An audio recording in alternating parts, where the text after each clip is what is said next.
Welcome to Kalyan study tricks. మనం DSC లేదా టీఆర్టీకి సంబంధించినటువంటి క్లాస్ని చెప్పుకోవడం జరుగుతుంది.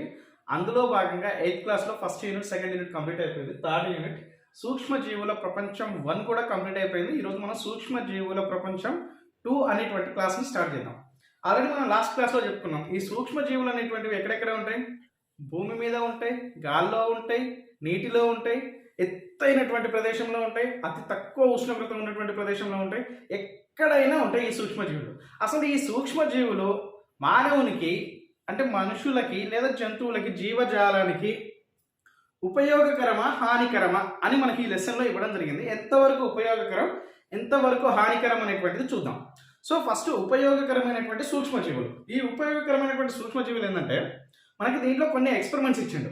సో ఈ ఎక్స్పెరిమెంట్స్ మాత్రం కంపల్సరీ గుర్తుపెట్టుకోండి. ఎందుకంటే మనకి ఎగ్జామ్లో క్వశ్చన్ ఎక్కడి నుంచి, ఏ మూల నుంచి, ఏ కారణం నుంచి వస్తుందో కూడా మనం ఎక్స్పెక్ట్ చేయలేం. కాబట్టి కంపల్సరీ ప్రతి చిన్న విషయాన్ని, అంటే ఇది చిన్నదే కదా, ఇక్కడి నుంచి రాదేమో, మేబీ ఇది చాలా ఇలా ఉంది కదా, ఇక్కడి నుంచి క్వశ్చన్ రాదేమో అనుకోవద్దు. ఈ క్వశ్చన్ అనేటువంటిది క్వశ్చన్ పేపర్ తయారు చేసేటువంటి ఆ వ్యక్తి మీద డిపెండ్ అయి ఉంటుంది. కాబట్టి మనం బుక్లో ఉన్నటువంటి ప్రతి కారణాన్ని వదలకుండా చదవాలి.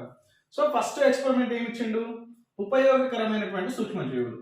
ఎక్స్పెరిమెంట్ 1, ఉపయోగకరమైన సూక్ష్మజీవులు. ఉపయోగకరమైన సూక్ష్మజీవులు.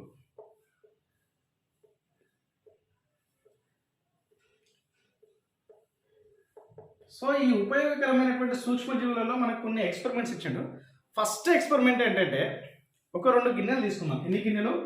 ఒక 2 గిన్నెలు. ఇదొక గిన్నె అండ్ ఇదొక గిన్నె. ఈ 2 గిన్నెలు తీసుకొని ఈ 2 గిన్నెలలో పాలు పోద్దాం. ఈ 2 గిన్నెలలో ఏం పోద్దాం? పాలు. సరే, ఇక్కడి వరకు పాలు పోసినాం, ఇక్కడ వరకు పాలు పోసినాం, మిల్క్ పోసినాం. ఏంటిది? మిల్క్. ఇందులో ఒక్క గిన్నెలో మాత్రమే పాలు, ఒక్క గిన్నెలో పాలలో పెరుగు లేదా కొంచెం మజ్జిగ చుక్క వేస్తే, ఈ గిన్నెలో వేసినామో ఈ గిన్నెలో వేయలేదు. కొంచెం గోరువెచ్చనైనటువంటి పాలు తీసుకొని ఆ పాలలో కొంచెం మజ్జిగ లేదా పెరుగు చుక్కలను వేసి ఒక 5 to 6 hours అలాగే ఉంచితే, ఇది కూడా కంపల్సరీ గుర్తుపెట్టుకోండి. అంటే చిన్న విషయం కదా, ఇక్కడ నుంచి క్వశ్చన్ రాదేమో అనుకోవద్దు. 5 to 6 hours అలా మనం ఉంచి ఆ తర్వాత ఈ గిన్నె మీద మనం మూతలు పెడతాం కదా, ఈ మూతల్ని తొలగించేసి చూస్తే ఈ పాలు అనేటువంటిది ఎలా మారిపోతుంది? పెరుగుగా మారిపోతుంది. పాలు అనేటువంటిది ఎలాగా మారిపోతుంది? పెరుగుగా మారిపోతుంది. అంటే పాలు పెరుగుగా మారిపోవడానికి ఇక్కడ ఒక బ్యాక్టీరియా ఉపయోగపడింది. మనకి బ్యాక్టీరియా ఉపయోగపడింది కదా ఇక్కడ. సో అందుకనే ఉపయోగకరమైనటువంటి సూక్ష్మజీవులు. ఆ బ్యాక్టీరియా పేరు ఏంటంటే, నేను ఆల్రెడీ ఇంతకుముందు ప్రీవియస్ క్లాస్లో కూడా చెప్పాను, లాక్టోబాసిల్లస్.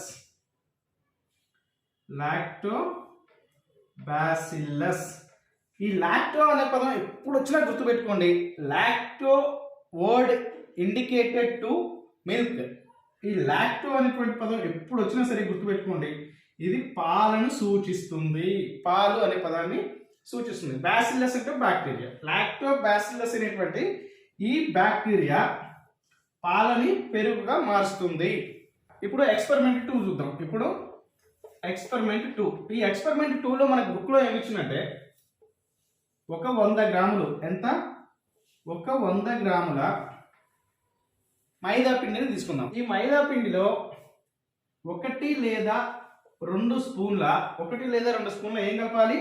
ఈస్ట్ పౌడర్ని కలపాలి. ఈస్ట్ 1 లేదా 2 స్పూన్ల ఈస్ట్ని కలిపి ఈ మైదా పిండిని 3 నుంచి 4 గంటల పాటు అలా కొంచెం వేడి ఉన్నటువంటి ప్రదేశంలో ఉంచాలి. ఇక్కడ చూడండి, 1, 2, 3, 4 అంటే 1 లేదా 2 చుక్కల ఈస్ట్ పౌడర్, 2 స్పూన్లు, ఇది స్పూన్ అనుకుంటే 1 లేదా 2 స్పూన్ల ఈస్ట్ పౌడర్ని కలిపి దాన్ని ఎంతసేపు ఉంచాలి?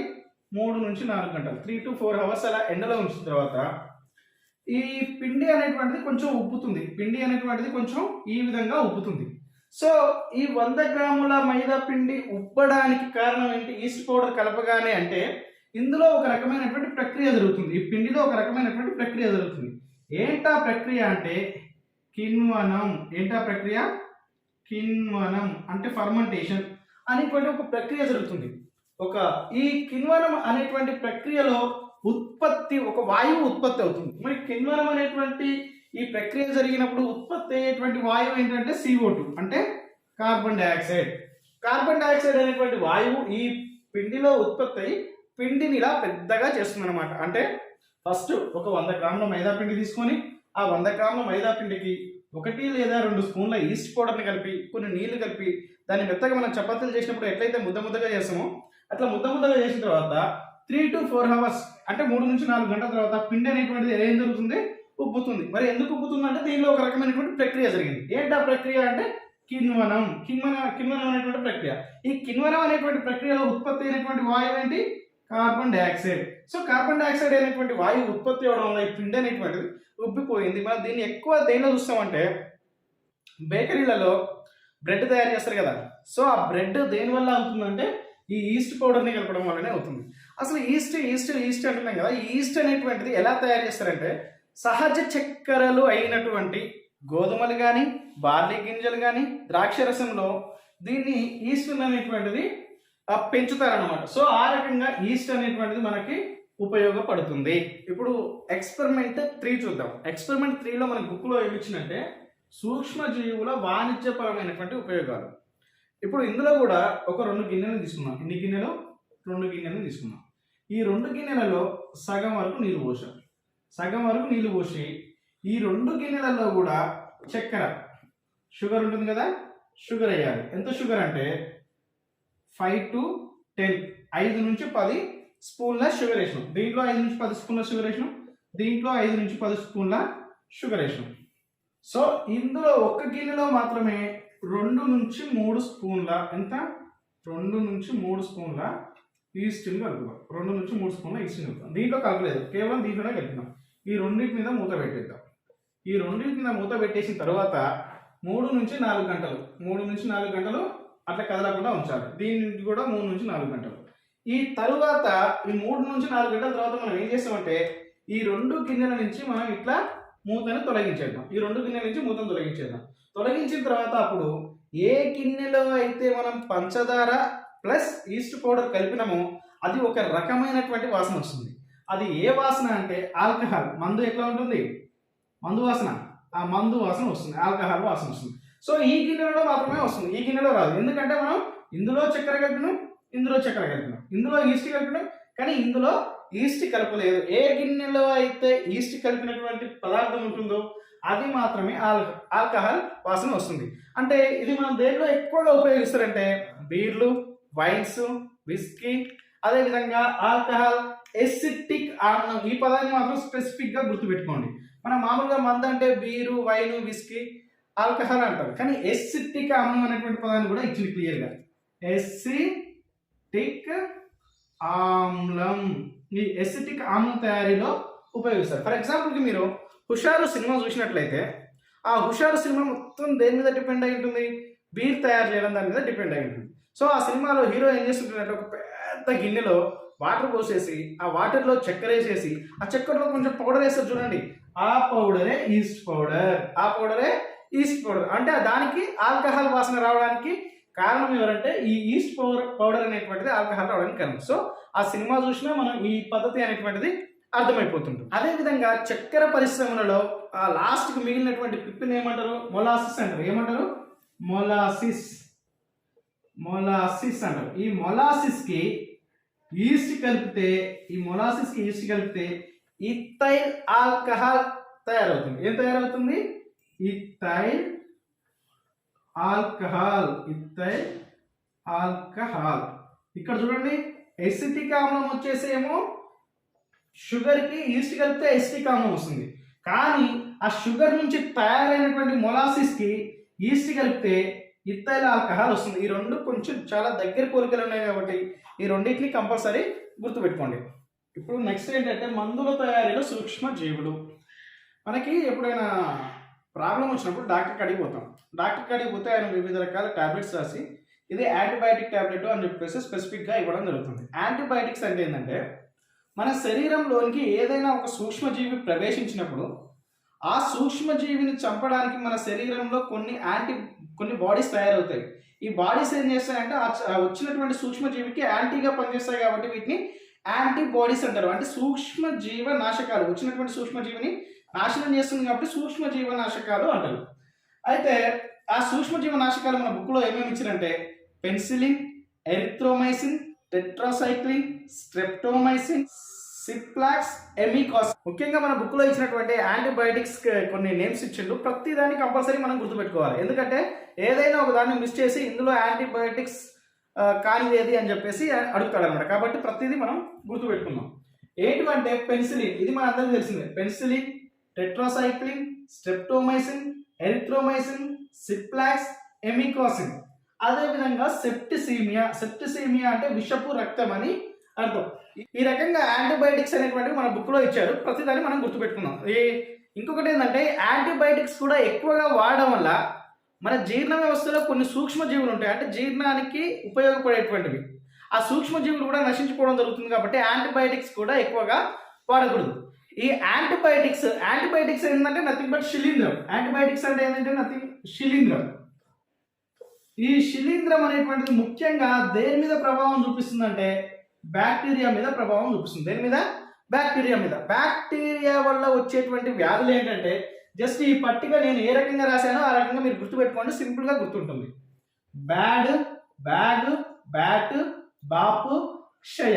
అదేవిధంగా ఈ టీలో కుష్టు అని కూడా ఉంటుంది కదా, టీలో కుష్టు అని ఉంటుంది. బ్యాడ్ అంటే డయేరియా, డా ఫర్ డయేరియా, గా ఫర్ గనేరియా, టా ఫర్ టైఫాయిడ్, పా ఫర్ ప్లేగు. సో బ్యాక్టీరియా వల్ల వచ్చేటువంటి వ్యాధులు డయేరియా, గనేరియా, టైఫాయిడ్, ప్లేగు, అదేవిధంగా క్షయ, కుష్టు వ్యాధులు. వీటన్నిటికీ ఉపయోగపడేటువంటి యాంటీబయాటిక్స్ ఏంటంటే ఇవే అన్నమాట. నెక్స్ట్ ఏంటంటే సూక్ష్మజీవనాశిని పెన్సిలిన్ ఆవిష్కరణ.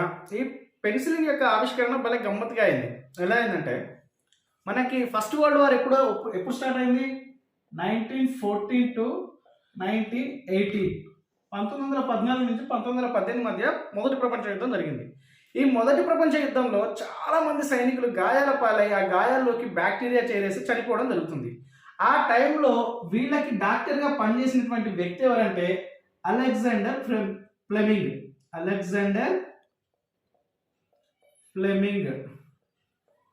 ఈ అలెగ్జాండర్ ఫ్లెమింగ్ అనేటువంటి డాక్టరు ఎలాగైనా సరే సైనికుల్ని బ్యాక్టీరియా నుంచి కాపాడాలని చెప్పేసి విస్తృతమైనటువంటి ప్రయోగాలు చేస్తుంటే ఒకరోజు ఆయన ఏం చేసినంటే ఒక పెట్రీ డిష్, ఈ పెట్రీ డిష్ అనే బదులు మన సామాన్య భాషలో ఒక చిన్న గిన్నె అనుకుందాం.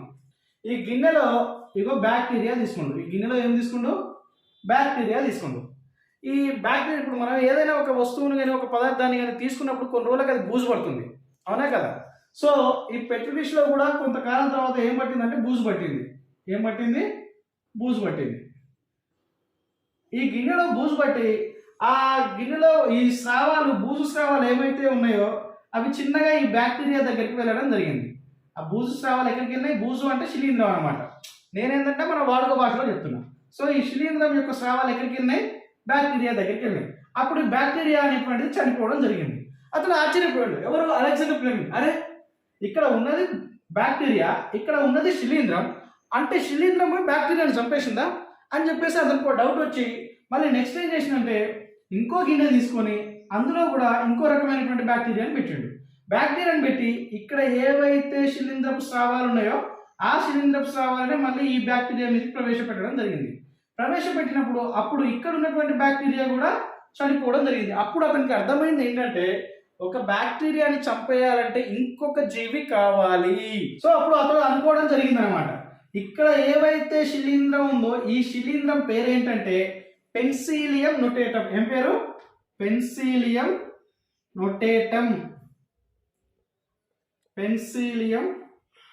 నొటేటం. ఈ పెన్సిలియం నొటేటం అనేటువంటి ఈ శిలీంధ్రం నుండి ఇక్కడ కొన్ని స్రావాలు బయలుదేరినాయి కదా. ఈ స్రావాలకి ఇతను పెట్టినటువంటి పేరు ఏంటంటే దీని నుంచే పెన్సిలియం అనేటువంటి పేరు పెట్టడం జరిగింది. ఇది పెన్సిలియం ఏర్పడినటువంటి స్టోరీ. అయితే దీన్ని 1929లో ఒక పెన్సిలియం అనేటువంటి ఒక మందు ఉంది. ఈ పెన్సిలియం అనేటువంటి మందు బ్యాక్టీరియాను చంపుతుందని చెప్పేసి అలెగ్జాండర్ ఫ్లెమింగ్ ప్రపంచానికి తెలియజేయడం జరిగింది. దానికి గాను ఇతనికి 1945లో నోబెల్ బహుమతి రావడం జరిగింది. అలెగ్జాండర్తో పాటు ఇంకొక ఇద్దరు సైంటిస్టులు, మొత్తం ముగ్గురు కలిపి 1945లో నోబెల్ బహుమతి ఇవ్వడం జరిగింది. వాళ్ళు ఎవరంటే హోవర్డ్ ఫ్లోరీ, అదేవిధంగా ఎర్నెస్ట్ బి చైన్. ఈ ముగ్గురికి నోబెల్ బహుమతి 1945లో ఇవ్వడం జరిగింది. దీన్ని మనం ఎట్లా గుర్తుపెట్టుకుందాం అంటే, అలెగ్జాండర్ ఫ్లెమింగ్ కి ఒక పోరి ఉంది. ఒక పోరి అంటే గర్ల్ ఫ్రెండ్. ఆ గర్ల్ ఫ్రెండ్కి అతనికి ఏం గిఫ్ట్ ఇచ్చిండు? చైన్ గిఫ్ట్ ఇచ్చిండు. ఏం గిఫ్ట్ ఇచ్చిండు? చైన్ గిఫ్ట్ ఇచ్చిండు. ఈ రకంగా మనం సింపుల్గా ఈ ముగ్గురు సైంటిస్టులను గుర్తుపెట్టుకొని వీళ్ళకి 1945లో నోబెల్ వచ్చిందని చెప్పేసి గుర్తుపెట్టుకోవచ్చు. అలెగ్జాండర్ ఫ్లెమింగ్ ఒక పోరి ఉంది. పోరి అంటే గర్ల్ ఫ్రెండ్. తెలంగాణలో పోరి అంటారు కదా, పోరి అంటే గర్ల్ ఫ్రెండ్. ఆ పోరికి అతను ఏం గిఫ్ట్ ఇచ్చిండు? చైన్ గిఫ్ట్ ఇచ్చిండు. సింపుల్. ఈ పెన్సిల్ అనే ఆవిష్కరణ అనేటువంటిది బ్యాక్టీరియాలను నశింపజేయడంతో పాటుగా ఎరిథ్రోమైసిన్, స్ట్రెప్టోమైసిన్ అనేటువంటి ఇంకా కొన్ని రకాల యాంటీబయాటిక్స్ ని కనిపెట్టడంలో బాగా తోడ్పడింది. ఏంటిది? ఈ పెన్సిలియం. అదేవిధంగా మనకు బుక్లో మీకు తెలుసా అని చెప్పేసి ఎల్లాప్రగడ సుబ్బారావు గురించి ఇవ్వడం జరిగింది. ఈ ఎల్లాప్రగడ సుబ్బారావు మన తెలుగు వ్యక్తి. ఆ తెలుగు వ్యక్తి కావడం మన గర్వకారణం. ఇతడు భీమవరానికి చెందినటువంటి వ్యక్తి. సో ఇతడు కనిపెట్టినటువంటి ఒక యాంటీబయాటిక్ ఏంటంటే ఎరిథ్రోమైసిన్, ఆరియోమైసిన్, అంటే దీన్ని టెట్రాసైక్లిన్ అని కూడా అంటారు. సో ఈ ఎల్లాప్రగడ సుబ్బారావు గురించి మనకి ఏంటంటే అద్భుత ఔషధ సృష్టికి మంత్రగాడు అంటారు. ఎవరిని? ఈ ఎల్లాప్రగడ సుబ్బారావుని. ఈ మధ్యకాలంలో సుబ్బారావు గారు చేసినటువంటి కృషికి గాను ఈ మధ్యకాలంలో ఒక ఔషధానికి, ఒక మందుకు సుబ్బారావు పేరు పెట్టడం జరిగింది. అదేంటంటే సుబ్బారోమైసిస్ స్ప్లెండెన్స్. ఇది మన బుక్లో లేదు, వీలుంటే రాసుకోండి, కరెంట్ అఫైర్గా పనికొస్తుంది. సుబ్బారోమైసిస్ స్ప్లెండెన్స్ అనేటువంటి ఒక ఔషధానికి మన ఎల్లాప్రగడ సుబ్బారావు గారి పేరు పెట్టడం జరిగింది. నెక్స్ట్ ఏంటంటే టీకాలు, వ్యాక్సిన్స్. ఈ వ్యాక్సిన్ అనేటువంటి పదం వాకా అనేటువంటి లాటిన్ పదం నుండి వచ్చింది. ఏ పదం? వాకా అనేటువంటి లాటిన్ పదం నుంచి వచ్చింది. ఈ లాటిన్ భాషలో వాకా అంటే అర్థం ఏంటంటే కౌ, ఆవు అని అర్థం. ఏమర్థం? కౌ అని అర్థం. వ్యాక్సిన్ అనేటువంటి పదం వాకా అనేటువంటి లాటిన్ పదం నుంచి వచ్చింది. లాటిన్ భాషలో వాకా అంటే కౌ అని అర్థం. సో ఇది ఏంటంటే చాలా మంది పిల్లలకి పుట్టిన తర్వాత నుంచి ఒక 5 years 10 years వచ్చేంత వరకు టీకాలు వేస్తూ ఉంటారు. వ్యాక్సిన్స్ అనేటువంటివి చుక్కల రూపంలో కానీ, టాబ్లెట్స్ రూపంలో కానీ, లేకపోతే టానిక్ రూపంలో కానీ, ఇంజెక్షన్ రూపంలో కానీ ఇస్తూ ఉంటారు. సో ఫర్ ఎగ్జాంపుల్ మనం తీసుకుంటే పోలియో ఉంది. ఈ పోలియో అనేటువంటిది చిన్నపిల్లలకి 5 సంవత్సరాల వరకు వేస్తూ ఉంటారు. సో నేను ఆల్రెడీ చెప్పాను, వరల్డ్ పోలియో డే ఎప్పుడు? October 24. గుర్తుపెట్టుకోండి, October 24 అనేటువంటిది వరల్డ్ పోలియో డే. సో ఇది అవి పిల్లలకి పోలియో చుక్కలు వేస్తూ ఉంటారు. ఎందుకు ఈ పోలియో చుక్కలు వేస్తూ ఉంటారు అంటే తరువాత కాలంలో వాళ్ళకి పోలియో రాకుండా ఉండడం కోసం. అదేవిధంగా ఈ పోలియో వైరస్తో పాటు ఇంకో చిన్న వైరస్ ఇప్పుడు మనకి ప్రజెంట్ నడుస్తున్నటువంటిది ఏంటంటే కరోనా వైరస్. ఇప్పుడు ఫర్ ఎగ్జాంపుల్కి ఏం చేస్తారంటే ఈ ఫస్ట్ ముందే ఎందుకు వేస్తారంటే, ఇప్పుడు కరోనా కూడా ఉంది. కరోనాకి ముందే మనం టీకాలు వేయించుకుంటున్నాం. ఫస్ట్ డోస్ అని, సెకండ్ డోస్ అని చెప్పేసి వేయించుకుంటున్నాం. అసలు ఏం జరుగుతుందంటే చాలా మందికి తెలియదు. నేను చెప్తాను చూడండి. ఇక్కడ ఒక వ్యక్తి ఉన్నాడు. ఈ వ్యక్తి ఏం చేసిందంటే కరోనా ఇంజెక్షన్ వేయించుకుండు. ఏ ఇంజెక్షన్ వేయించుకుండు? కరోనా ఇంజెక్షన్ వేయించుకుండు. ఫస్ట్ డోస్ వేయించుకుండు. అయితే ఏం జరుగుతుందంటే మన ఈ కరోనా ఇంజెక్షన్లతో పాటు ఏ వ్యాక్సిన్ అయినా, పోలియో వ్యాక్సిన్ కానీ, తట్టు, అమ్మవారు ఇట్లాంటి ఏ వ్యాక్సిన్ వేసినా కూడా ఏం జరుగుతుందంటే ఈ మనం తీసుకునేటువంటి ఇంజెక్షన్లో ఆల్రెడీ కరోనా వైరస్ని మన శరీరంలోనికి ప్రవేశపెడతారు. నేను కరోనా ఎగ్జాంపుల్గా తీసుకొని చెప్తున్నాను. సో ఈ కరోనా వైరస్ని మన శరీరంలోకి ప్రవేశపెడతారు. చాలా మందికి తెలియదు ఈ విషయం. మామూలుగా సూది వేస్తారు అనుకుంటారు, కానీ ఆ సూదితో పాటు ఏం పంపిస్తారు మన శరీరంలో కంటే కరోనా వైరస్ని. ఈ కరోనా వైరస్ అనేటువంటిది చనిపోయి ఉన్నటువంటి స్థితిలో కానీ, లేకపోతే చనిపోవడానికి అతి దగ్గరగా ఉన్నటువంటి స్థితిలో కానీ ఉంటుందన్నమాట. సో ఏం జరుగుతుందంటే ఈ కరోనా వైరస్ ఎప్పుడైతే ఈ ఒక వ్యక్తి శరీరంలోనికి ఎంటర్ అయినప్పుడు ఆ వ్యక్తి శరీరంలో ఉన్నటువంటి ఇమ్యూనిటీ అంటే ప్రతిరక్షకాలు, యాంటీబాడీస్, ఈ యాంటీబాడీస్ ఏం చేస్తాయంటే, అంటే ఇప్పుడు మన దేశంలోనికి ఇతర దేశాల వాళ్ళు ఎవరైనా ప్రవేశిస్తే వెంటనే మన ఆర్మీ వాళ్ళు ఎలా అయితే వాళ్ళని చంపేస్తారో మన బాడీలో కూడా ఒక సిస్టమ్ ఉంటుంది. ఆ సిస్టమ్ ఏం చేస్తుందంటే ఎవరైనా బయట వ్యక్తులు, బయట జీవి ఒక శరీరంలోనికి వచ్చినప్పుడు, ఆ జీవి శరీరంలోనికి వచ్చినప్పుడు ఆ జీవిలో ఉన్నటువంటి యాంటీబాడీస్ ఏం చేస్తాయంటే ఈ జీవి మీద ఫైట్ చేస్తూ ఉంటాయి. అందుకే మనకు ఒక 2 రోజులు జ్వరం వస్తుందండి. కరోనా ఇంజెక్షన్ వేయించుకోని ఎందుకు జ్వరం వస్తుందంటే ఈ యాంటీబాడీస్ అన్ని ఈ కరోనా మీద ఫైట్ చేస్తుంటాయి ఆ 2 రోజులు.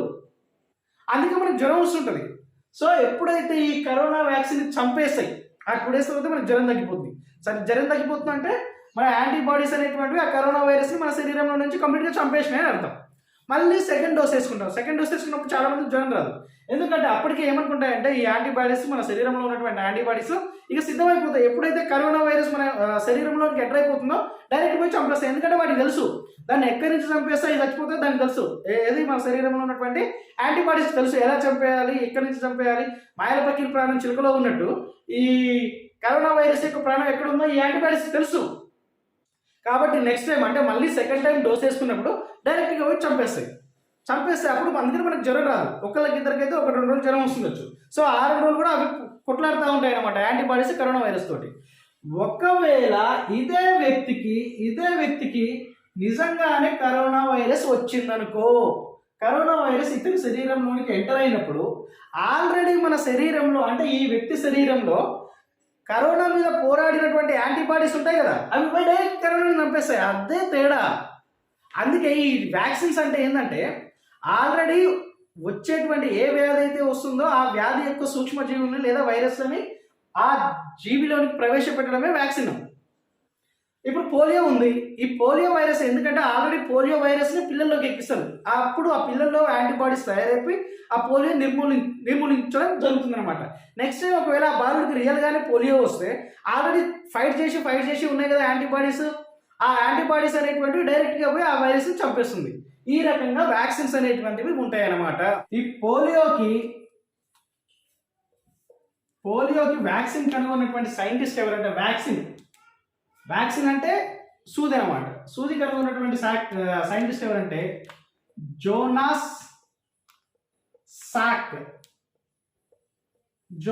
సాక్. అదేవిధంగా పోలియోకి ఇప్పుడు వేస్తున్న పిల్లలకి చుక్కల మందు డ్రాప్స్ కనిపెట్టినటువంటి సైంటిస్ట్ ఎవరంటే ఆల్బర్ట్ సాబిన్. ఈ జోనాస్ సాక్ పోలియోకి వ్యాక్సిన్ ఎప్పుడు కనుగొన్నాడంటే 1952. ఎప్పుడు 1952. అదేవిధంగా ఆల్బర్ట్ సాబిన్ పోలియోకి చుక్కల మందుని ఎప్పుడు కనుగొన్నాడంటే ఈ 52కి +5 యాడ్ చేస్తే 1957లో ఇతడు పోలియోకి చుక్కల మందు కనుగొన్నాడు. దీన్ని మనం సింపుల్గా ఎలా గుర్తుంచుకుందామంటే చూడండి, ఒక ఇంజక్షన్లో మనకి ఏం చేస్తారో డైరెక్ట్ కూర్చుతూ ఉంటారు. అంటే ఎట్లా కూర్చుందంటే సక్కుమని కూర్చుండు. ఎట్లా కూర్చుండు? సక్కుమని కూర్చుండు. కాబట్టి పోలియోకి ఇంజక్షన్ తయారు చేసిన ఎవరు? జోనాస్ సాక్ అంటే సక్కున కూర్చుంది కాబట్టి. అదేవిధంగా ఈ పోలియోకి చుక్కల మందుని తయారు చేసిన అంటే డ్రాప్స్ ఇస్తారుగా బిందువులాగా, ఆ బిందువులాగా తయారు చేసింది ఎవరంటే బిందు అంటే బిందువులు అనమాట.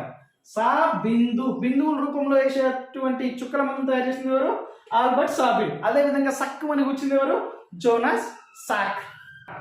అదేవిధంగా చిన్నపిల్లలకి కొన్ని రకాల టీకాలు ఇస్తూ ఉంటారు. అంటే వారం రోజులకి ఇచ్చేది, 5 వారాలకు ఇచ్చేది, 10 నెలలకు ఇచ్చేది, ఇట్లా సంథింగ్ ఉంటాయి కదా, సంవత్సరానికి ఇచ్చేది, సంవత్సరానికి ఇచ్చేది. అట్లా కొన్ని వ్యాధులు ఉంటాయి. ఆ వ్యాధులు ఏంటో మనం తెలుసుకుందాం. చిన్నపిల్లలకి ఫస్టే ఇచ్చేటువంటి వ్యాక్సిన్స్ వేటి వ్యాధులకు ఇస్తారంటే అమ్మవారు అంటే చికెన్ పాక్స్, హెపటైటిస్, గవద బిల్లులు అంటే మమ్స్, అదేవిధంగా డిఫ్తీరియా, ధనుర్వాతం అంటే టెటానస్, కోరింత దగ్గు అంటే పెర్టిసిస్, తట్టు అంటే మీజిల్స్. ఈ రకమైనటువంటి వ్యాధులకి పిల్లలకి ఫస్టే వ్యాక్సిన్ ఇస్తూ ఉంటారు. ఇలా వ్యాక్సిన్ ఇచ్చేదాన్ని ఏమంటారంటే వ్యాక్సినేషన్ అంటారు. వ్యాక్సినేషన్ అంటారు అన్నమాట. రేబీస్ వ్యాధికి వ్యాక్సిన్ కనిపెట్టింది ఎవరంటే లూయిస్ పాస్చర్. Louis Pasteur. అదేవిధంగా మసూచి ఆవిష్కరణ. మసూచి అంటే స్మాల్ పాక్స్ అంటారు. సో ఇది మసూచి వ్యాధి అనేటువంటిది చిన్నపిల్లల్లో వచ్చేటువంటి వ్యాధి అనమాట. అయితే ఈ వ్యాధికి టీకాని ఎవరు కనిపెట్టారంటే ఎడ్వర్డ్ జెన్నర్. ఎవరు కనిపెట్టారు? ఎడ్వర్డ్ జెన్నర్ అనేటువంటి సైంటిస్టు.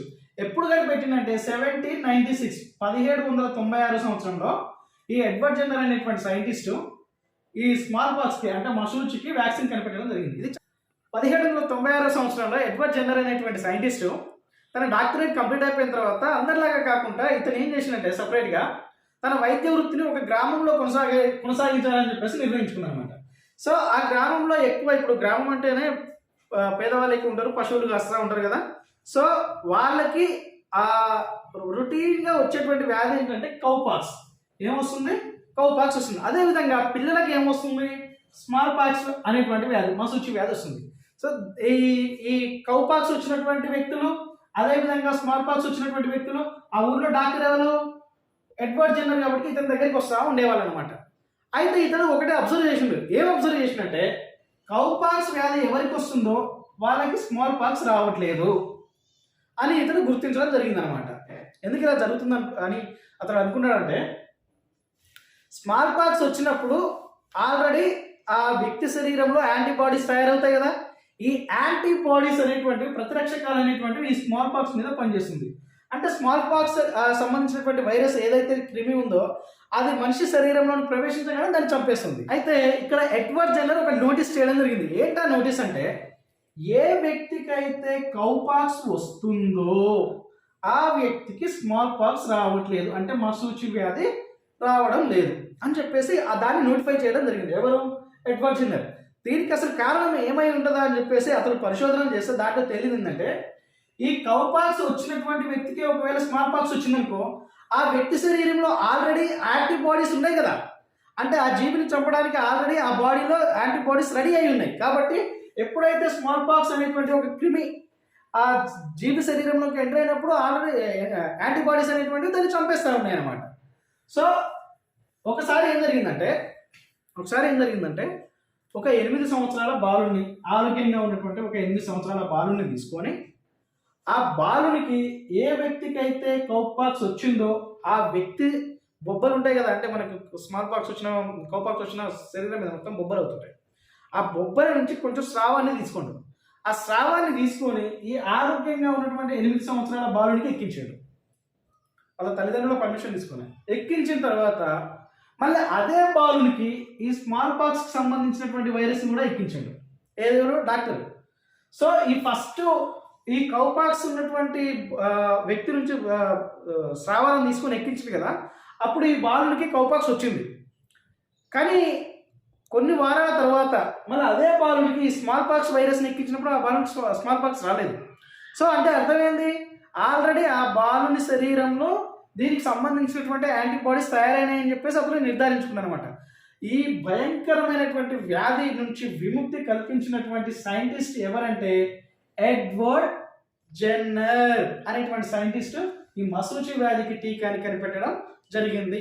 ఇది ఈరోజు క్లాసు. నా వీడియో కనుక మీకు నచ్చినట్లయితే ఖచ్చితంగా ఒక లైక్ చేయండి, ఒక షేర్ చేయండి. Please subscribe my channel and encourage me. అదేవిధంగా నా వీడియోస్ అన్ని మీకు డిస్క్రిప్షన్లో లింక్గా ఇస్తాను. ఎవరైనా ఏదైనా వీడియో చూడకపోతే కంపల్సరీ చూడండి.